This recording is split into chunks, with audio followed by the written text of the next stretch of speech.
Hello, everyone, and welcome to another edition of the Dentzel Domain on Red State Talk Radio. I am your host, Ed Dentzel. It's been a beautiful few days here in Madeira Beach. Just blue sky, perfect weather. These are the days you wait for when you live in Florida. And what's kind of funny about it is you have these snowbirds that come down from the north. You would be amazed at the amount of Ontario license plates, Canadian license plates that you see here between December and March. And these people are leaving right about the time the weather is just getting right. January, February, although it doesn't ever get cold here. Can be a little breezy, can be a little chilly. And then March, it starts getting a lot nicer. And then come into May, high 70s, doesn't rain much. And then these people, this is the reason people come to Florida for the winter, and then they're leaving right about the time it's getting nice. It just seems a little weird to me.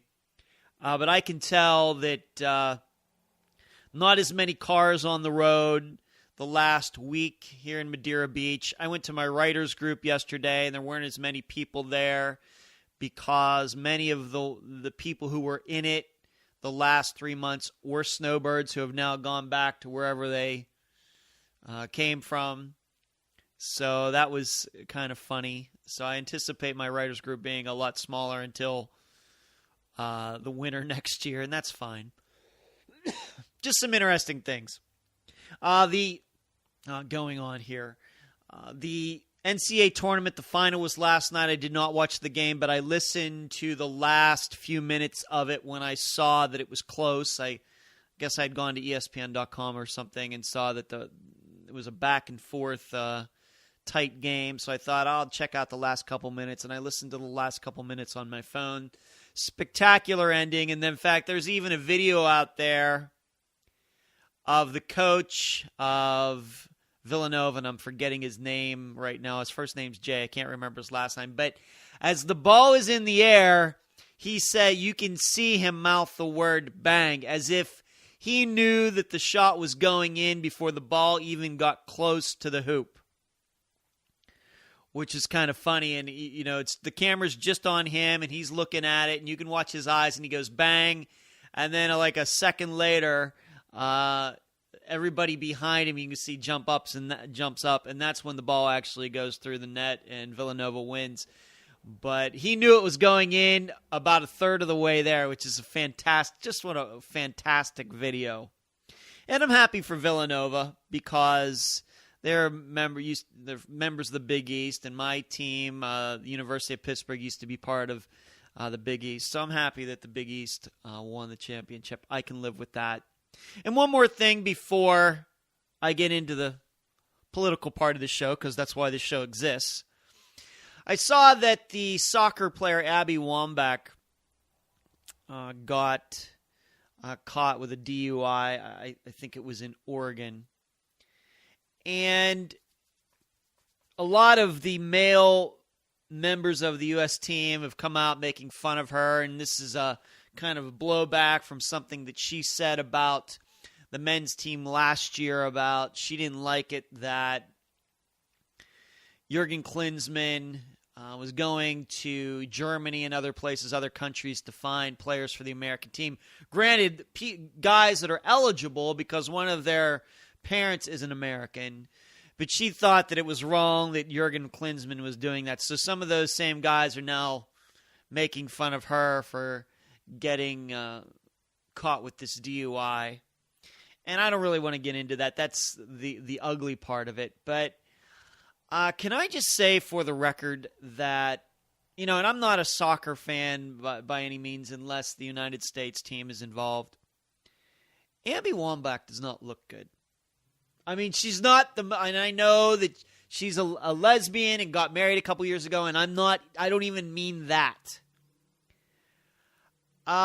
Since she has left soccer, she doesn't look like she's in a very good place. I look at that mugshot of her with her hair colored blonde and then with this DUI, and she doesn't seem like she is in a very good place in her life right now.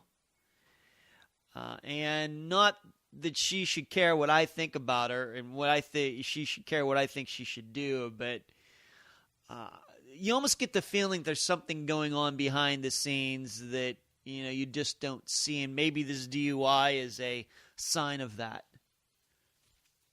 You just look at a person who doesn't seem to be very happy. I could be totally wrong, but if she needs help, I hope she gets it. Why she is a well-known person and drinking and driving, of course I say that every time. These people can afford limos and Uber and a taxi or whatever else. They can afford it. And she's driving her 14 Range Rover and gets caught with a DUI. It should never happen. DUIs, of course, should never happen, but that's just too much wishful thinking. But for people who have the means, they should get somebody else to drive them if they're drunk. So, I hope that Abby Wambach doesn't have a bigger problem going on in her life, but I just get the feeling that she does, and I hope she gets it straightened out. Let's go to the show. Of course, we got Wisconsin today, and by the time you listen to this, you'll know what happened probably, being that this show plays 11 p.m. Eastern Time in the United States every night. I have a good feeling that Ted Cruz is going to win. My confidence is not shaken by this poll that came out yesterday or the day before from ARG, which isn't known as being a very good polling company. It showed that Trump was well ahead, and it's the only poll that showed that. My confidence is not shaken at all. I think that Ted Cruz is going to win. He's going to get a large majority of the delegates. I think the chance of him getting all the delegates, probably no chance there, but most of them. As a couple people have written in the last 24, 48 hours, is that you get the feeling that this Wisconsin primary is a turning point. And I made this point a couple weeks ago. That's the feeling that I have. But now that is even being said more because in a state like that where Cruz can do well, even though he is very conservative, and of course he's getting help from Scott Walker, it could prove to be a very nice blueprint with some other states down the line, first of all. And this is the first state that if Donald Trump loses it, it really, really, really puts him on a hard road to getting to that 1237 delegate number. In fact, if you read some people in looking at all of this, they'll say that if he doesn't get a huge amount of delegates tonight, his chance of getting to 1237 are pretty much zero. The probability is zero. Because it's just not the math of Wisconsin. It's the idea that the voters will get in those states after Wisconsin. Mm-hmm. And as I was reading somewhere, and I didn't write it down, of the last so many states that have dished out delegates, Donald Trump has virtually gotten zero. And that's including what happened in North Dakota, in Colorado, and a couple other states where the delegates that he wanted, he didn't get, and most of it went Cruz's way. So here he is, the front runner, and about halfway through this process, he's to the point where he's getting anybody to be a delegate for him. And that's partly because of him not planning ahead, the Trump campaign not planning ahead, not realizing how this all works. And it's also partly that more and more people, I think, are starting to understand that Donald Trump is a huge disaster. Mm-hmm. Just regular people, not quote-unquote establishment types, But just regular people are starting to understand. They're seeing the polls that show that Trump versus Hillary, that Trump would lose. They're seeing that in a hypothetical contest between Cruz and Hillary, that Cruz has a very good chance of winning.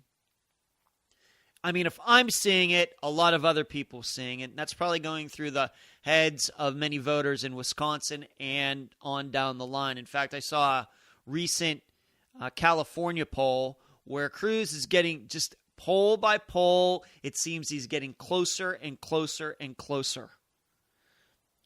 Trump's number isn't moving, but Cruz's number keeps going up. And that would be if Cruz were to tie Donald Trump, and the way that California dishes out its delegates, it could be that Cruz even gets more delegates in California than Trump does, and that would be a complete coup. So it's a turning point for different reasons. It's a confidence thing. It's just a simple math thing. It's a perception thing. A lot of different aspects coming together that it's safe to say that I think that Trump's going to win his home state of New York fairly easily. But other than that, he's going to be in a little tussle. I'm not saying that Trump isn't ever going to win another state again. He is. But it's just not the same anymore.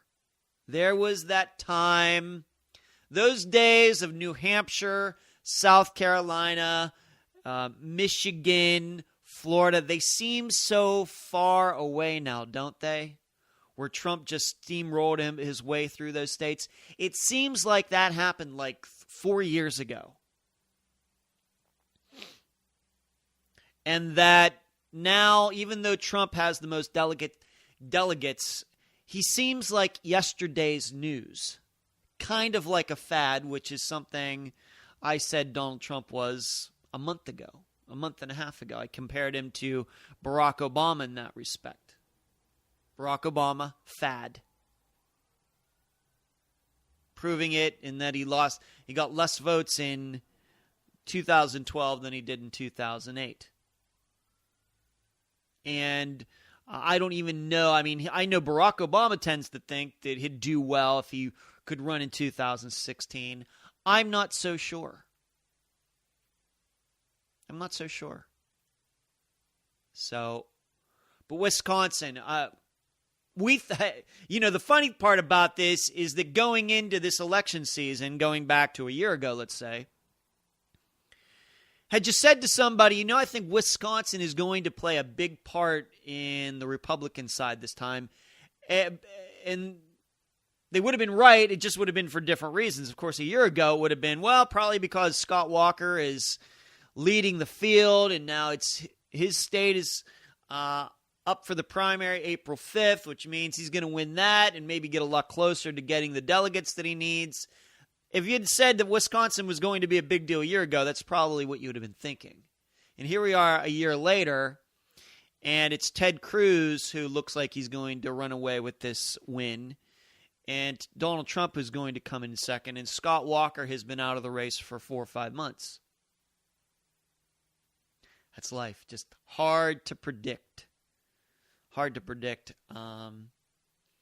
we'll see. I'm looking forward to the results tonight. Let's move on to something else. This topic of remittances has surfaced again. If you don't know what I'm talking about, it's weird how these things work. Is that this was a story about a month ago, maybe 6 weeks ago, and I had talked about it, and then it seemed like the story had disappeared. It just went completely. You couldn't find it anywhere.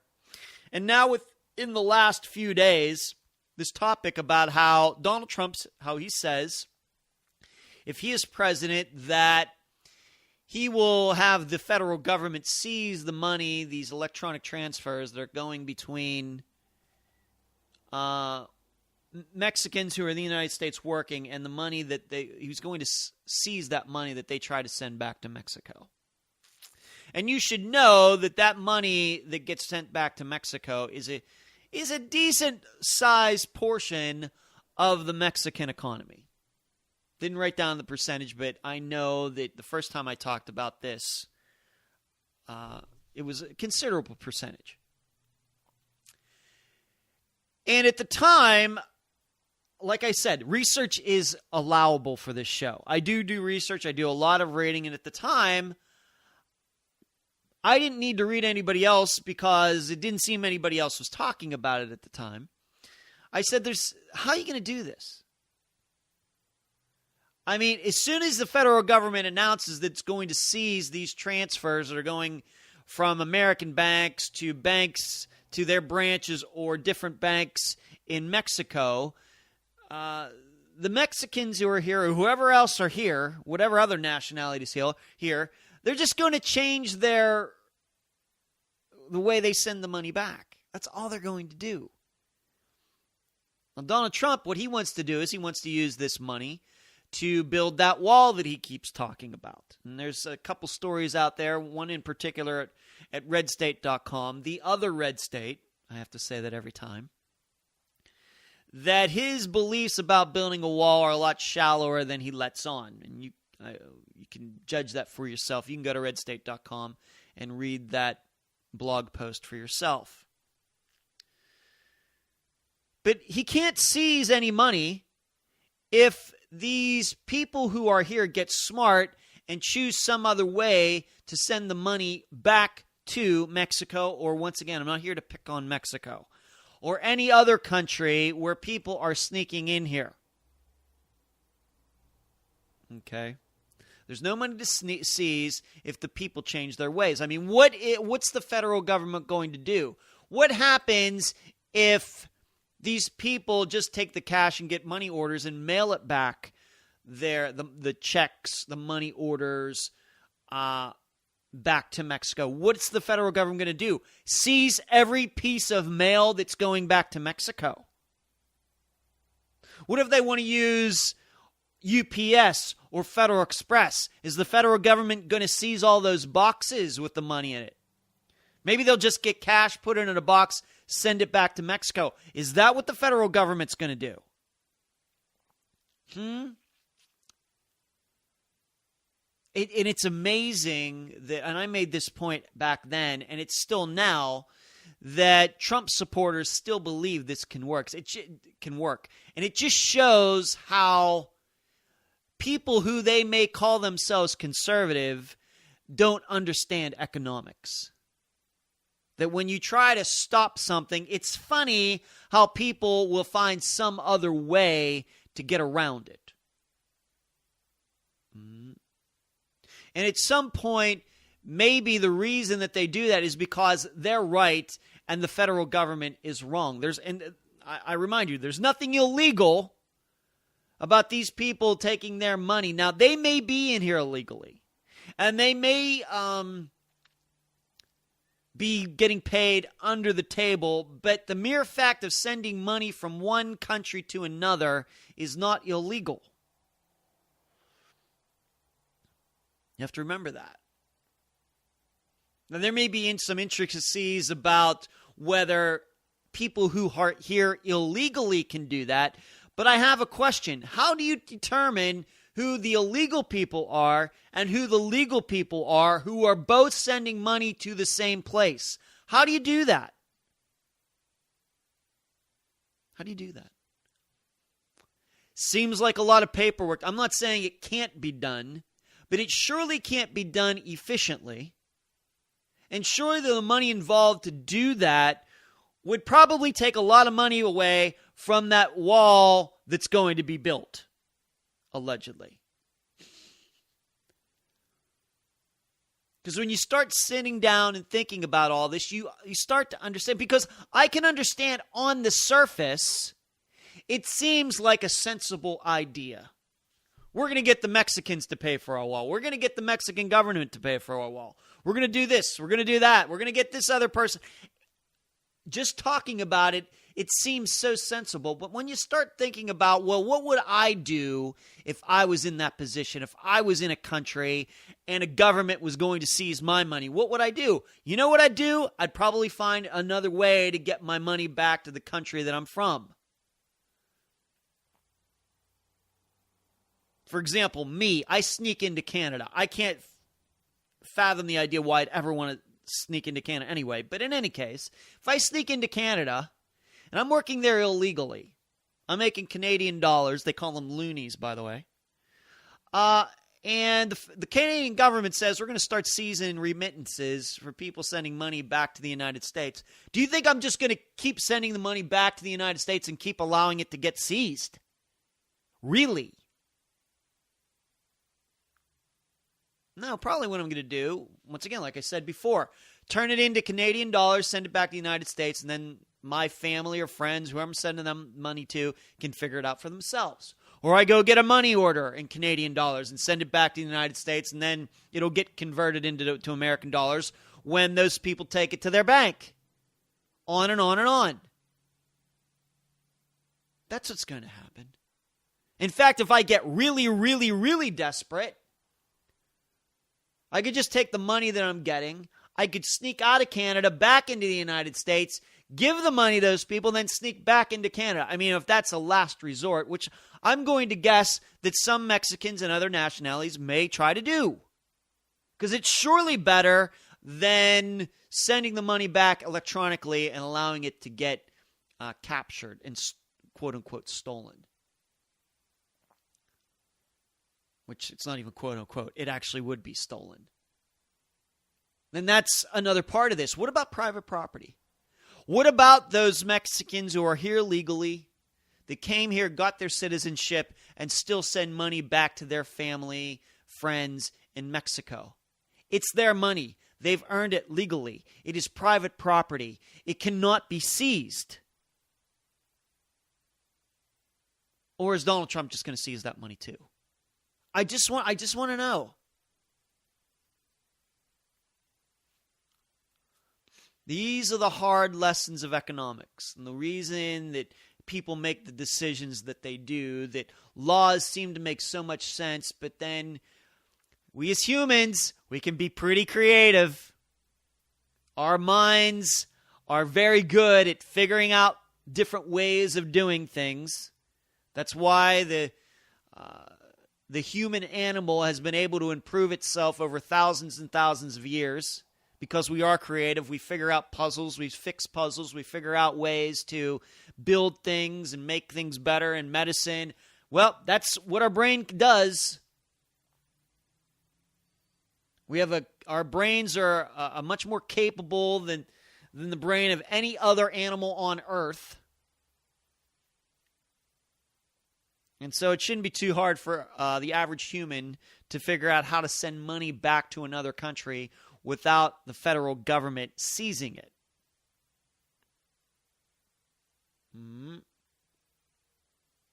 So this wall, how it's going to be paid for, I don't ever think this wall is going to happen. I'm just going to put that right out there today. I just do not think it's going to happen. I'm not saying that border security won't get better. Maybe if Donald Trump becomes president, it becomes better.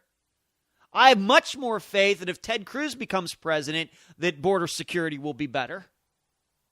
And maybe it'll have something to do with a wall and making the wall better and more border patrol agents or whatever else. But here's what I know. Mexico and the Mexican people are not going to pay for it.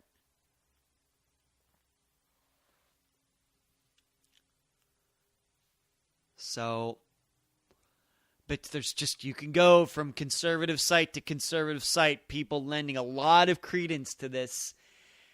And what it shows is that we as conservatives, those who I'm just going to say it, are a little smarter, we're just going to have to keep teaching these people that they're wrong. We're just going to have to keep showing them that they're wrong. And all of this is going to be futile. That these are pipe dreams regarding other people to pay for things. especially when it means seizing money that can easily find other ways of making it back to Mexico or wherever.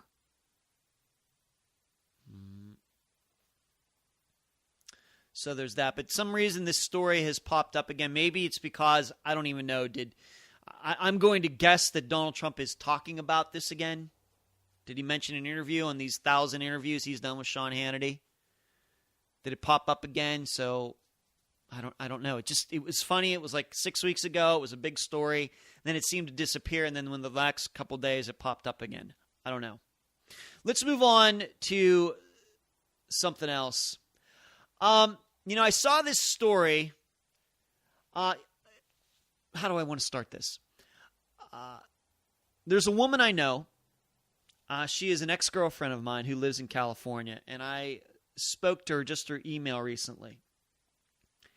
And she was saying how she wants to get out of California. And I got to tell you that if there was ever, and she's not originally from California, she's from somewhere else. I'll just leave it at that. But if there was ever a woman who was meant to be in California, it was her. All right, and I say that in a nice way possible because what she's involved in, her personality, the way she looks, what she likes to do, she is perfect in California. But it was interesting to me that in this email I exchanged with her, she said that she was looking to get out of there. And so I see this story, and this is a story that there's so many things going on. It's weird how you can just forget about major stories that just don't pop up in the news very often. But I saw this story. It's from Fox News about water conservation in California. And as soon as I read it, I was wondering to myself, is this what she meant about one of the reasons that she wants to leave California? If you don't know, well, you probably do know that California has been in a water conservation mode for the last couple years. And Jerry Brown set a goal. I don't think it was, well, it started last year, but I'm going to say probably when he came up with this idea, it was in 2014, that he wants to reduce California's water consumption by 25%. That's considerable. That's considerable. And at the time, you probably remember that there were like water cops and all these rich people still using their fountains and watering their grass. And all those stories were coming out. And I don't know if anybody did end up ever getting fined. I don't know. Like I said, this story has been just not in my head. Well, in this time frame that ended at the end of February, I think it was 9 months, so they must have started it in, June of last year or May of last year through February. California was supposed to work. California people were supposed to work hard at reducing their water consumption by 25%. Well, they did not reach that goal. Came close, and I give them all the credit in the world for trying this. I know it's not going to work originally, but that they even came close, I guess, is something. What they did was they ended up falling short by 1.1%. They used 23.9% less instead of reaching that goal of 25%. And I was wondering, once again, in talking to this woman that I know, ex-girlfriend, I'm friends with most of my ex-girlfriends. I'll have you know that for the record. I'll have you know that. There's only a few that I don't talk to anymore. And I wonder if that was going through her head, and I'll have to ask her the next time I talk to her. But the distressing part about this story is that in February of 2016, so a month and a half ago, despite them cutting back by 23.9% over those 9 months, in February, they only cut back by 12%. So I guess you could be led to believe, had they done a little bit better, a lot better, I guess, in February, that they might have reached that goal. But I think what you're seeing there is that you can ask people to cut back for a while. Obviously, 6, 7, 8 months, cut back by 20%, close to 25%. But to try to do that over the course of even a year, people start to cheat. They start to look at their brown grass and the short showers, and it just gets to be too much. But I got to go to the break. I want you to listen to me continue to talk about this after the break. You've been listening to the Dentzel Domain on Red State Talk.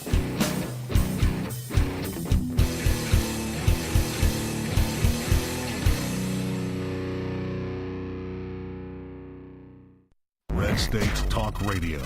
Lock it in and rip the knob off. I know you're watching, so pay attention. You hate my freedom, my religion, and my country. You hate me for speaking my mind. You try to control me with violence and intimidation. You think you can muzzle me with fear? Don't ever confuse me for my politicians or my media.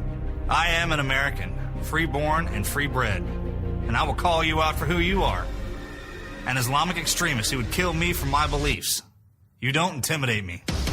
My freedom is more powerful than anything you can possibly do, and I will never, never surrender my rights to your terror. I will say what I think, worship according to my beliefs, and raise my children how I see fit, and I defend it all with the Second Amendment to the Constitution of the United States. I cower to no one, because I am the National Rifle Association of America, and I am freedom's safest place.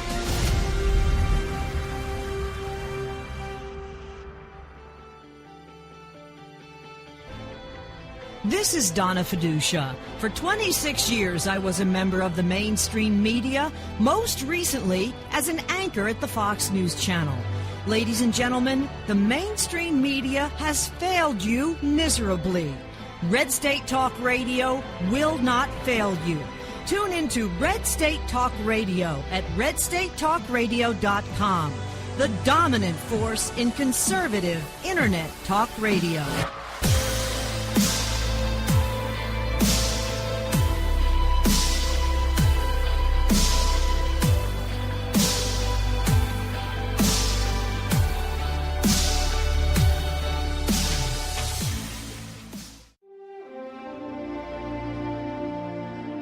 I lost my brother Frank in the Battle of Iwo Jima. He served on 4 combat tours. In Vietnam, in Iraq, Afghanistan. There's a life that was lost behind that pin. I put it on for my wife. For my husband. My brother. My dad. My son. We wear it because we honor those that we lost. To learn more about the stories behind the Gold Star Pins, visit goldstarpins.org. This is Jeff Carlisi from the Band 38 Special. You're listening to Red State Talk Radio. Lock it in and rip the knob off.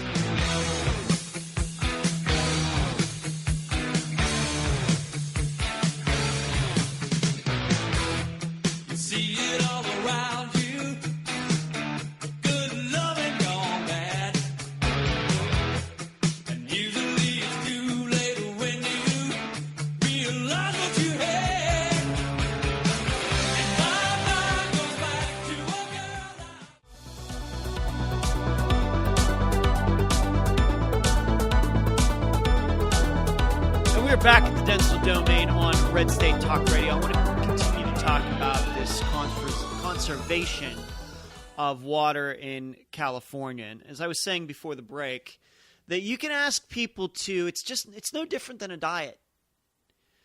That you can ask people to cut back on their chocolate for a week, for a couple weeks, for a month. And we know people are going on diets all the time, but it's tough. It's tough. And if people, they know that they need to lose 15, 20 pounds because their doctor says so, because it could be that leads to heart issues or whatever else, joint problems, injuries, and people can't even, have a hard time doing that, then how are you going to get them to continue to cut back 25% every month on water? It's not like for example, it's not like it's gasoline, where, yes, people need gasoline to get to work. and go places, go on vacation, go to the grocery store. Gasoline is a part of existence, but people have found ways to reduce their consumption of it. If you live in a big city, I guess you can use public transportation. You can carpool. You can get more efficient about what you're going to do on a daily basis. And I think a lot of people did that when the price of gas was up there at like $4 a gallon. And we haven't even talked about the price of gas and price of oil recently. I don't think I'm going to get to it today either, but I think I need to cover that topic again soon. But, you know, the point about water is you can't live without water. That's all we are. As humans, all we are big bags of water. Dehydration. What do you think dehydration is? Us not having enough water in our bodies. And so you can't cut back on that. You can't cut your consumption of water by 25% because you know what? A lot of that water that's being used in California, guess what it's used for? People drinking it every day. Not just people, but dogs, cats, horses, animals. There's that. So you can't cut back there. Now, of course, then water is used for cooking. It's used for drinks. It's used for ice cubes. Used to bathe, unless you want everybody in California to stink. What do you want people to do? Take a shower every other day? What if you were to reduce your showering by 25%? I guess you could just take shorter showers.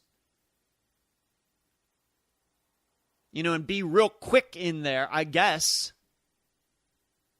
But that's not easy. That's certainly not easy. You could go to every other day, or just 5 days a week, which I guess would be cutting back by 25%. Do you really want to live in a place like that where people are not taking showers every day? I don't know. So when you start thinking about this over and over and again, you start realizing that how tough it would be to continually cut back 25% for an extended period of time. Once again, a month, maybe no problem. Couple months, no problem. You get out to 9 months and people start thinking, you know what, I think it's about time I start cheating. Because then we're getting to things like watering your lawn, washing cars, things that you could say you could cut back on and not do, but how much of that really accounts for the overall use of water in California? Not just California, but any state. This is, you know, when I talk about this, I kind of feel like those people who say that, well, we could get our government in order if we could just get rid of the fraud and abuse. It's the same thing in California. People may say, well, all we need to do is stop watering our lawns and stop washing our cars as much, and we'll get this right under control. And you figure that, then you sit down and work out the math, and it finds out, you know what? Yeah, that'll put a little dent in it, but it's surely not going to fix the problem. Just like cutting, trying to track down fraud and abuse, people think would get our government in line. I guess maybe 1 or 2%, but surely would not come close to getting all of these government programs back in line. The only thing that would get these government programs back in line is if we just spent less, period. Likewise, in California, to ask people to cut back on 25% by 25%, you're starting to cut into people's lifestyles. It's not just watering the grass and washing their car anymore. It actually may have to do with hygiene and staying healthy. And then it gets, quite complex. And it should be noted, on top of everything else, that this is in one of the more liberal states in the country. So if you can't cut back on water and saving water 25% in California, Where are you going to be able to do it? Probably nowhere. Not to say that the other states are having the problems that California is having, but as I covered this back at the time, I'm not so sure that a lot of these drought problems that they're having in California I think that they can somewhat be blamed on California government and the state itself. Do a search on Google for clean water that's just being pumped into San Francisco Bay for no reason. They're diverting this water to save this species and that species. They haven't kept up with their infrastructure over the years in relation to the population increase in California. Why? Why haven't they done that? Why haven't they built more reservoirs and things like that? More aqueducts and things like that. Why haven't they do that? First of all, it's environmentalism. Second of all, the state budget in California is so caught up in transfer payments and welfare payments and all of this other stuff that the state of California can't afford to put any money into in these other cities, LA, San Diego, San Francisco. They can't put any money into actually getting more water to the people. The money has been taken up by other projects. And the comparison I think of there is like in Europe. Why do Germany and France and all these countries have just pittances of militaries anymore? Why? Because their government every year spends more and more and more on entitlements. There's just not enough money to go around. And we as conservatives, we're a little bit afraid of that happening in the United States. Because people like welfare checks more than they like tanks. People like food stamps more than they like fighter jets. People like Medicare and Medicaid more than they like submarines. And in the end, it's not hard to see where the money is eventually going to go if you have a budget crunch. Well, California, as you know, has had a budget crunch. And so they want to make the people happy. And today, people want checks. Water, they just take for granted that it's always going to be there. That's how it works. But if you can't do this in California, you can't do it anywhere. I think there's a lot of government intervention in this that has caused the water issues there. Now, you should know something. It's not all of California that is having this problem. Northern California, because it gets different weather, is not suffering as much as Southern California is. And once again, that goes to this issue of, I'm sure there's a bunch of people in Northern California are trying to figure out why they have to cut back on water. Water they have more enough of when Southern California can't get their act together. There's probably that going on as well, and that's another reason they can't reach their goal. But that's how people think. That's human nature. And that liberals don't understand that. In this case, Jerry Brown and whoever else runs California, they don't understand that. It's no wonder then that they can't reach their goals.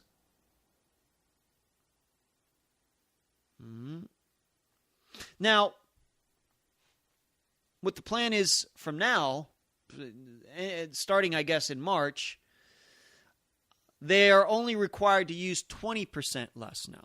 So they tried the 25% thing, and that almost works, so they're going to cut it back to 20%. Now, I have another point about this. How would you know if you're using 20% less?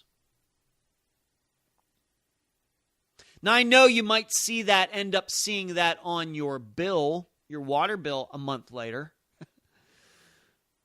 But first of all, in my little place here in Madeira Beach, Florida, I couldn't tell you how much water I use on a daily basis. I couldn't tell you how many gallons it is. It just would not even enter my mind. So if I don't know how many gallons I use, it would be then hard to determine what 20% less of that would be.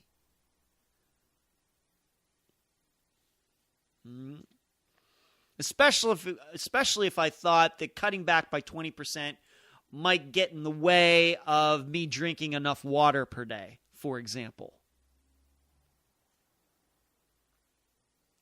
So it's just so complex. I'm not going to say they aren't having at least a little bit of a natural drought problem in California, but I think that this has been so exacerbated by government. I happen to think that if conservatives were in charge of this state of California, that they wouldn't have the problem that they do. I know if you go looking for water information about the United States, you're going to see all sorts of maps about how the entire United States is having a drought problem and we need to cut back on water consumption. We're running out of water. The earth is going dry. It's one more form of climate change, environmental alarmism. You fly over Florida, and even in these couple of maps that I've seen, it even says that Florida is in drought. I tell you what, you get in a plane, you start flying over Florida. All you do is see puddle after puddle after lake after lake after puddle, and guess what? It's all non-salt water, which means it can be easily filtered out to be regular, good drinking, bathing water, cooking water, whatever you want to use it for. That's all Florida is a bunch of puddles. Everybody thinks that Minnesota is the land of 1,000 lakes. You fly over Florida and you'll find out where real puddles are. Remember, we're right at sea level, and all Florida is a big sandbar. That's all it is. So, you just got to wonder. I'm sure that if the liberals could they'd try to figure out a way to pump water from Florida to California and make everything equal. Well, they get beautiful weather, we get hurricanes, we have water, they don't. It kind of all works out in the end. It all seems fair to me in the end. But water conservation in California is working a little bit. But it seems to me that the citizens of California, if these statistics are right, are running out of patience.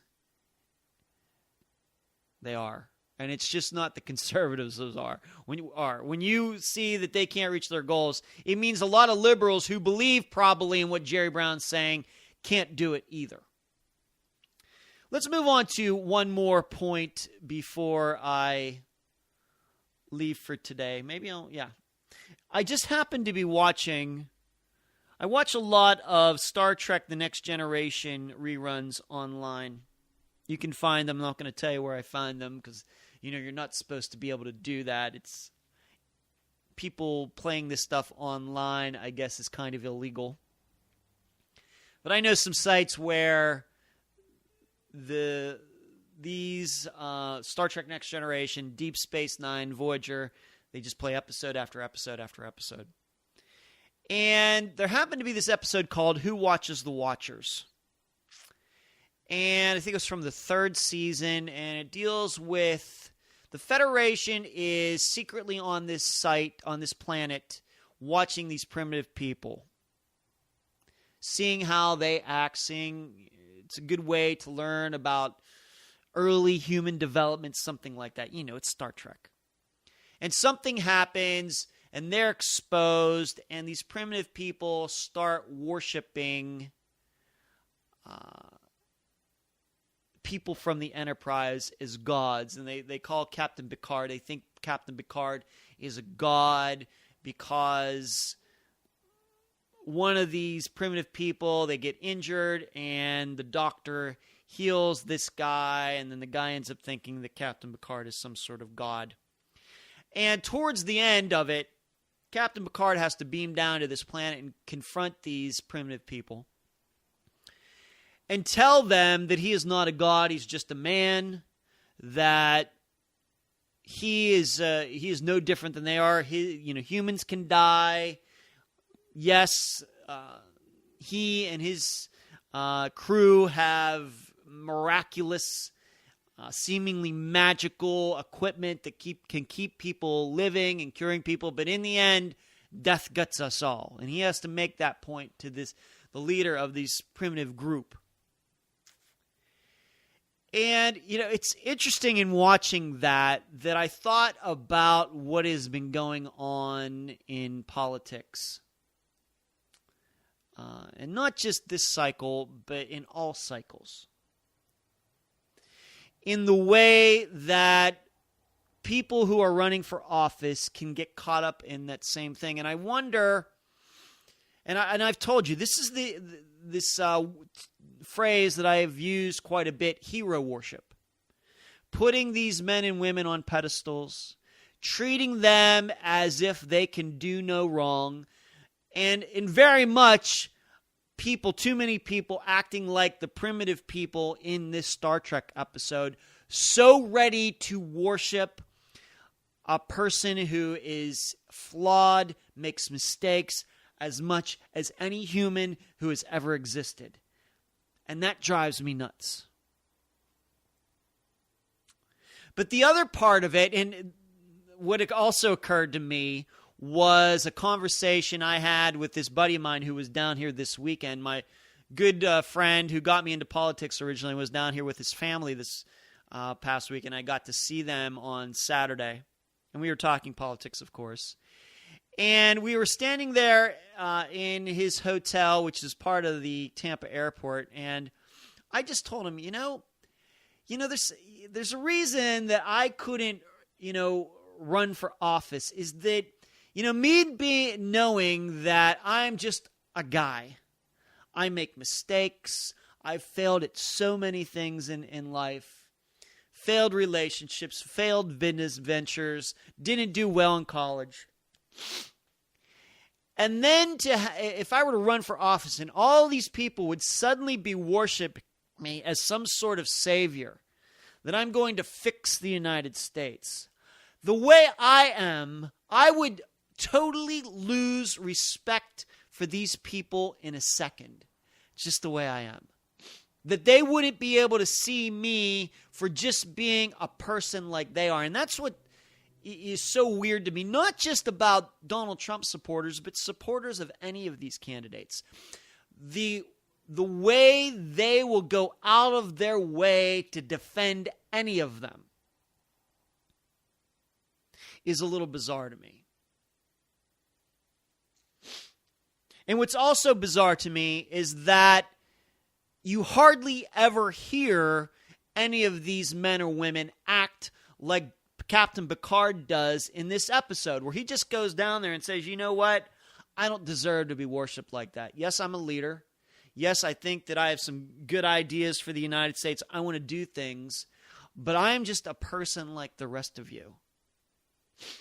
I make mistakes. I'm glad that you have so much confidence in me, but I want you to know that I am just human. All right? And I love that you defend me, but I hope you only defend me when I'm right. And if you think that I'm wrong, I hope you have the courage to call me on it. I do not want mindless followers. I know we say it every election year. Yes, it's the most important election in the history of the world. Yeah, I know.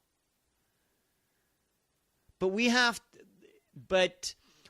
to be true to our character first. And you have to be true to your character.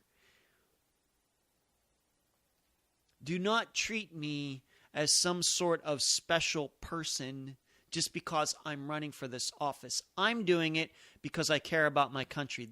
That does not mean that I'm perfect, that I'm worthy of defense all of the time. I'm going to make mistakes. I'm flawed just like the rest of you are. And so watching that episode, it just reminded me of so much of what we don't have in politics these days. Just too much ego, too much pride, too many people pretending to be perfect and hoping that everybody else will defend them. I hate all of it. But I got to go. You can go to edwarddentzel.com where you can find all of my old Red State Talk Radio shows. You can go to edwarddentzel.com /book where you can download for free the first chapter of my next novel called The Comebacks. You can find my shows at SoundCloud, YouTube, Podomatic, Podbean. You can email me at edwarddentzel@reagan.com. Follow me on Twitter, Dentzel Domain, all one word, no space in between. Find me on Facebook and LinkedIn. It's been a pleasure talking to you tonight. You've been listening to the Dentzel Domain on Red State Talk Radio.